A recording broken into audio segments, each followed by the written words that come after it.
The world was drowning in silence before the first drop fell. The sky, once calm and golden, had turned the color of ash, and in the distance thunder rolled like the voice of judgment itself. A single ship stood alone in the valley, massive, ancient, carved by faith, not by hands of arrogance. Around it, people laughed. They pointed at the old man and his wooden ark, mocking his madness. How could there be a flood, they said, when the earth was so dry, when the sun was still burning above them? But above the clouds, something was shifting. The wind began to whisper, first softly, then with power. The heavens darkened, and the mountains themselves seemed to bow beneath the coming storm. Then it came, the first drop, then another, and another, until the sky broke open like a wound in the heavens. Water poured down with fury, and the earth erupted from beneath, spilling rivers from its core. The laughter stopped, the screams began. From every corner of the land, people ran, seeking high ground, clawing at rocks, crying out for mercy that would never come. The waves rose higher, swallowing homes, cities, and pride. And amid the chaos, one voice, steady, sorrowful, whispered prayers inside the ark. Noah. He stood in the darkness, his eyes reflecting the flashes of lightning outside. He wasn't celebrating. He wasn't angry. He was mourning. Mourning a world that refused to listen. Mourning his son who had turned away. Mourning the silence of those who once mocked him, now drowned in regret. The sound of the rain was deafening, but beneath it, the truth spoke louder than thundered. Faith survives when everything else is washed away, and so the ark floated, not by direction, but by destiny, upon waters that carried both punishment and mercy, upon a sea that wiped away the arrogance of an age and prepared the earth for a new beginning. But this was not where the story began. To understand why the world had to drown, we must return to where the corruption began, where one man stood against the tide of disbelief, and where hope was built, plank by plank, by the hands of a prophet. Before the flood, before the ark, there was silence, a silence that hid decay. The world had grown old with sin. Generations after Adam had come and gone, and the children of those first believers no longer remembered the light that once guided their ancestors. At first, they were righteous. They lived close to the memory of God, worshiping Him through truth and gratitude. But time has a way of wearing down hearts. When the righteous men among them died, the people wept. They missed their goodness, their kindness, their wisdom, so they built statues, not to worship, but to remember, to keep their faces alive, to teach their children about the men who once walked in light. But memories can become idols, and when the generations passed, the lessons were forgotten and the statues remained. The people began to whisper that these stone figures could hear them. They spoke to them for blessings, for rain, for comfort. And so, the first seeds of idolatry took root in the soil of forgetfulness, the earth filled with false gods. Names that would be remembered through the ages. Wadsua, Yoghuth, Yok, Nasser. The hearts of men turned from the Creator to the creation. They built temples of pride. They worshipped their own desires. The poor were crushed, the weak silenced, and the powerful ruled through arrogance and fear. Yet among them, there was one man, quiet, observant, with a heart that refused to be deceived. Noah. He saw what others could not. He watched how people prayed to their own hands, how they shaped stone and called it sacred, how they built altars to their egos and called it faith. Every day he felt the distance between man and heaven grow wider. Every night he looked up to the stars and whispered, "Where is the gratitude that once filled this world?" And then, one night, the silence broke. A voice, clear and radiant, filled his heart. It wasn't a sound that could be heard with ears. It was truth that flooded the soul. It said, "O Noah, warn your people before a painful punishment comes upon them. Call them back to their Creator. Guide them to the one who made the heavens and the earth." Noah fell to his knees. His heart trembled, not in fear, but in awe. He had been chosen, not for his power, not for his wealth, but for his patience, his sincerity, his unbreakable faith. From that moment, his purpose was set. He would walk among his people, speak to them, plead with them, and remind them of who they once were. He knew the path would be lonely, that the proud would mock him, that even those he loved might turn away. But he also knew this truth: when God chooses, he sustains. So Noah began. In the morning, he went to the marketplaces, to the merchants shouting prices, to the farmers selling crops. He said to them, "O my people, worship God alone. You have no deity but Him. Do not follow those who lead you astray. Do not let the whispers of desire bury your souls." They laughed. They waved him away. Some spat near his feet. Others told their children to stay far from the mad old man. But Noah's heart did not break. It grew stronger. He returned at night, under the cover of stars, and spoke to those who were humble, the poor, the forgotten, the ones whose hearts still held a spark of truth. And some of them listened. Days became months, months became years, and years became centuries. For 950 years, Noah spoke, warned, prayed, and cried for his people. He didn't seek glory. He didn't want followers. He only wanted them to find peace in truth. Yet the powerful men feared him. They saw his words as a threat to their control, their wealth, their false gods. They spread lies about him, saying he was insane, a fool, a dreamer lost in his own fantasies. They mocked him publicly, made songs about his madness, and taught their children to laugh at the sound of his name. But even then, Noah never raised his voice in anger. He prayed instead, "O, my Lord, I have called my people night and day. Yet my calling only makes them run farther away. Forgive them, guide them, open their hearts." And in his prayers, he often paused because part of him still hoped that one day they would listen. As the years went by, he noticed something change, not in the people but in the world itself. The skies grew heavier. The air felt restless. The ground, once soft and green, began to dry and crack. It was as if the earth itself was waiting, holding its breath, waiting for a command that would shake the heavens, waiting for the patience of a prophet to reach its divine limit. And in that stillness, Noah looked up one final time at the sky. He knew the time was near. He knew the mercy had been offered long enough. And he whispered, almost in sorrow, "Perhaps, O Lord, they will only believe when the rain begins to fall." One morning, as the mist still clung to the valley, Noah stood alone beneath a vast, open sky.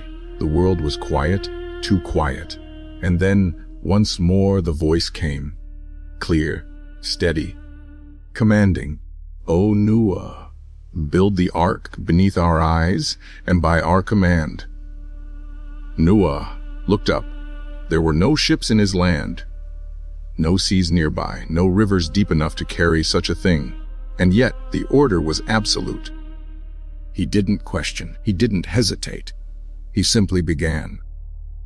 Day after day, Noah gathered wood from the mountains, shaped it with his own hands, and laid each plank carefully, whispering the name of God with every strike of his hammer. The sound echoed through the valley, steady, rhythmic, unyielding. Each thud was a heartbeat of faith. His people came to watch. At first, out of curiosity, then out of laughter. They stood on the hills, mocking him. They jeered, "O Noah, have you become a carpenter now? Will your ship sail on the dust?" Another shouted, "When you are done, perhaps the clouds will come to you." Their laughter rolled across the valley, loud and cruel. Noah said nothing. He kept building. They called him insane. They told their children, "Go see the madman building a boat in the desert." And the children came, pointing and laughing, throwing stones at the wood, running away when he looked up with kind eyes. Every day, Noah returned to his work. He carved the beams. He joined the planks.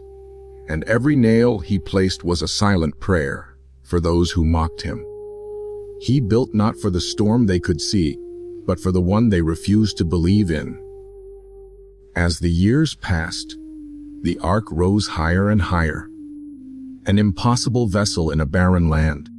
The sun baked its surface until the wood gleamed gold under the light. The people began to use it as a symbol of their jokes. They'd gather near it for their festivals, singing songs about the prophet of madness. But while they sang, the animals of the earth began to move. Pairs, unseen, unnoticed, started their quiet journey. Birds flew in flocks above the ark and circled as if drawn by fate.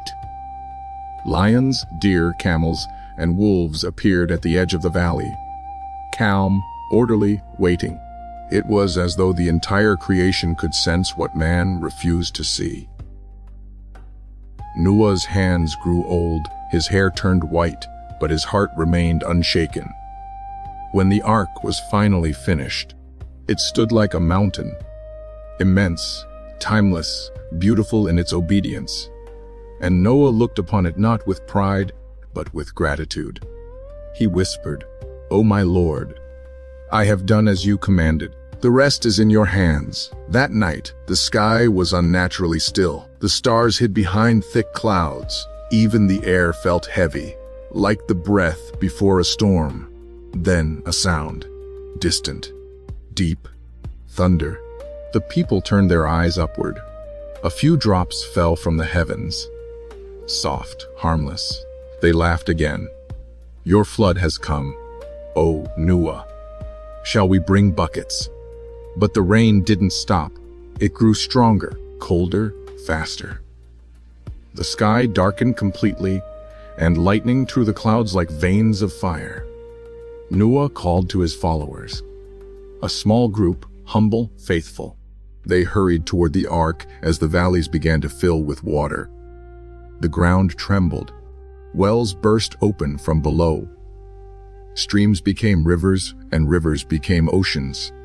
From every mountain, waves rose like walls. The laughter was gone now, replaced by screams and cries.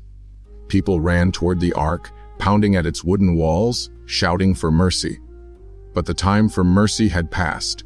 Inside, Noah wept, not for himself. For them, for the years they wasted mocking him. For the truth they refused to see even when it stood before them. For his son, who had chosen to stay behind. He whispered, "My Lord, my son is of my family." But the voice came, calm, sorrowful, final, "O Noah, he is not of your family. His deeds were unrighteous. Do not ask of me that which you do not know." And Noah's tears fell like rain. The ark lifted from the ground, rising upon the waves. Outside, the world was being rewritten. Everything man had built was being erased by the will of the one who created it. Lightning split the sky. Winds howled. The ocean roared with the sound of divine justice. And still, the ark sailed, not by map, not by compass, but by faith alone. Within it, Noah closed his eyes and whispered, "Forgive them, O Lord. Even now, forgive them." The world had become an ocean. No land, no mountain, no sign of the earth that once was. Just water, endless, roaring, and alive with the power of divine judgment. The ark drifted upon the surface, rising and falling with the waves. Inside, darkness and trembling. The sound of rain hammering on wood never ceased, a storm that seemed to have no end. Noah stood at the edge of the deck, gripping the rail. His robes clung to him, drenched by the mist and tears alike. He looked out upon the horizon, but there was nothing. No village, no home. Only memories swallowed by the flood. Each wave carried echoes of the past. Laughter, voices, the cries of those who once mocked him. And he closed his eyes, whispering a single truth that had followed him for centuries. Faith does not save you from pain. It gives you strength to endure it. Inside the ark, the animals rested in quiet stillness. Pairs of every kind, each calm as though they too knew they were part of something sacred. The smell of rain mixed with the scent of life, fur, straw, wood, and hope. Days turned into weeks. The storm raged without mercy. The believers grew silent, some afraid, some awestruck by the sight of creation being undone and rewritten. Noah prayed, "My Lord, I am alone with those who believed. We have obeyed. Let your mercy guide us now." And then, after 40 nights and 40 days, the heavens began to open to light once more. The rain slowed. The wind softened. The world exhaled. From beneath the waters, mountains began to rise like the bones of a reborn earth.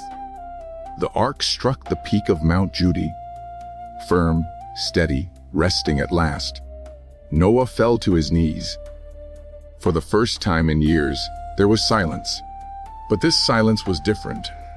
Not of ignorance or denial, but of peace. He stepped out onto the deck, breathing deeply, feeling the warmth of the sun touch his skin again. The sky was clear, vast, and filled with colors unseen before, gold, blue, and silver, shining together as if heaven was smiling. He looked upon his people, the few survivors, the faithful ones, their eyes filled with both sorrow and wonder. They had lost everything, yet they were chosen to rebuild. And then God spoke to Noah once more. "O Noah, disembark with peace from us and blessings upon you and upon the nations from those with you." It was not an end. It was a beginning. As the doors of the ark opened, life spilled forth. Birds soared into the sky with cries of freedom. Animals leapt onto the new land, shaking off the water, filling the air with sounds of renewal. And the believers stepped out, barefoot upon the soft, wet earth, the first steps of a new humanity. Noah raised his hands toward the heavens. He said, "My Lord, you have saved me and my people. You are the most merciful of all who show mercy." And there, under the radiant sun, a sign appeared. A covenant between heaven and earth, the first rainbow. Colors of mercy stretched across the sky, shimmering above the ark, a reminder that wrath had passed and hope had returned. Noah wept again, but this time they were tears of gratitude. He knew his mission was complete. He had warned, he had built, he had believed. And through him, faith had survived. As the years passed, Noah lived among his people, teaching them once again the ways of truth. He taught them that God's punishment is never without purpose, and that mercy always follows justice. He told them, the flood washed away not the earth, but the arrogance within it.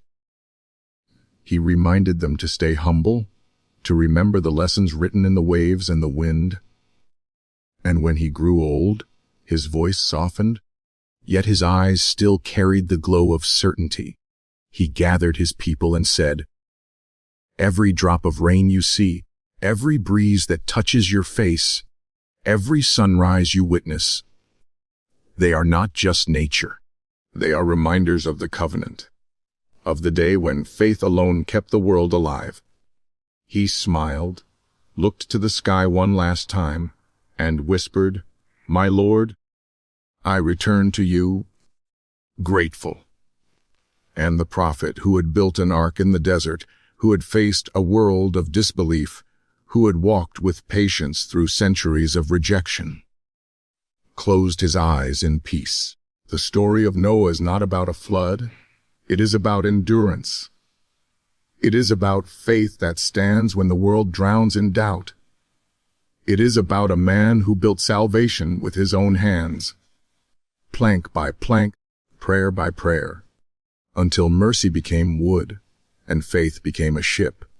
And even today, when the sky darkens and the rain begins to fall, his story whispers through the storm that no matter how high the waters rise, the faithful will always find their ark.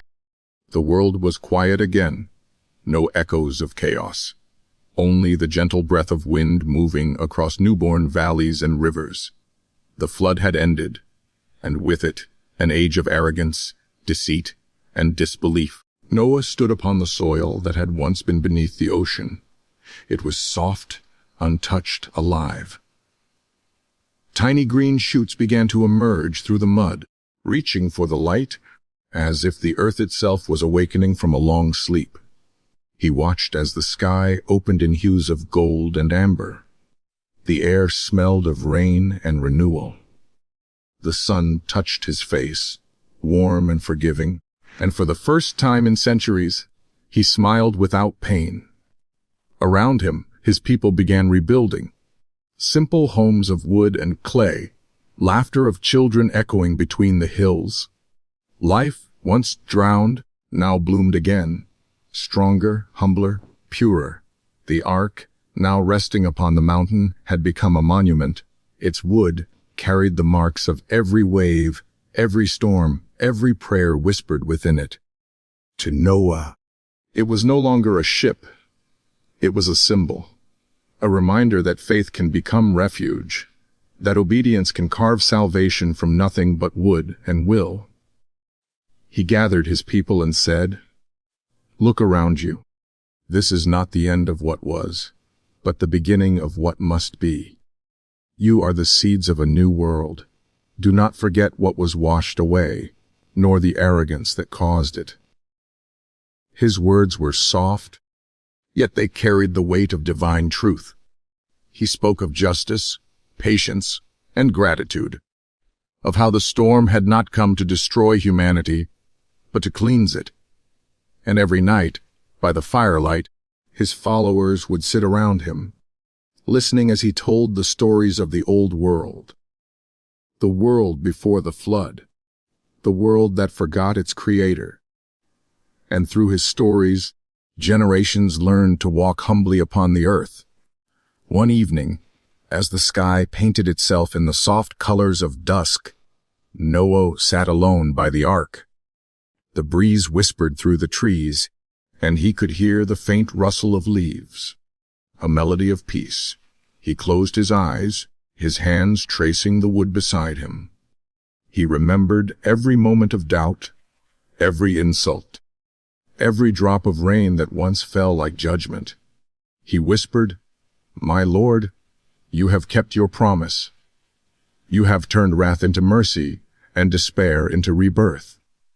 And in the stillness, a sense of calm wrapped around him, as though the world itself was listening.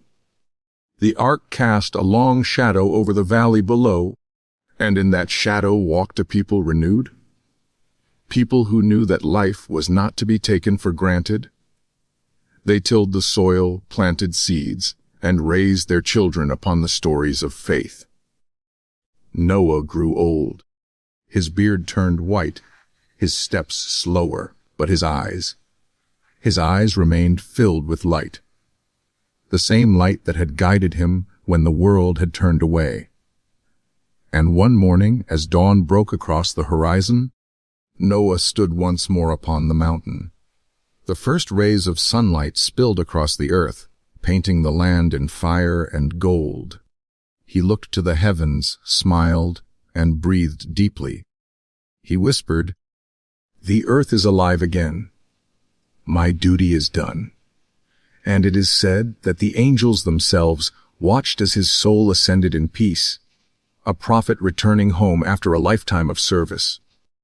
From that day, the ark remained upon the mountain as a silent witness, a relic of obedience, faith, and divine mercy. The winds that blew through its beams carried whispers of Noah's prayer, And every raindrop that touched the earth became a reminder that destruction was never the final word. Renewal always follows. And so, the covenant lived on. The rainbow became more than just a sign.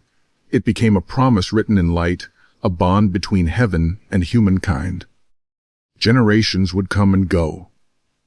Empires would rise and fall.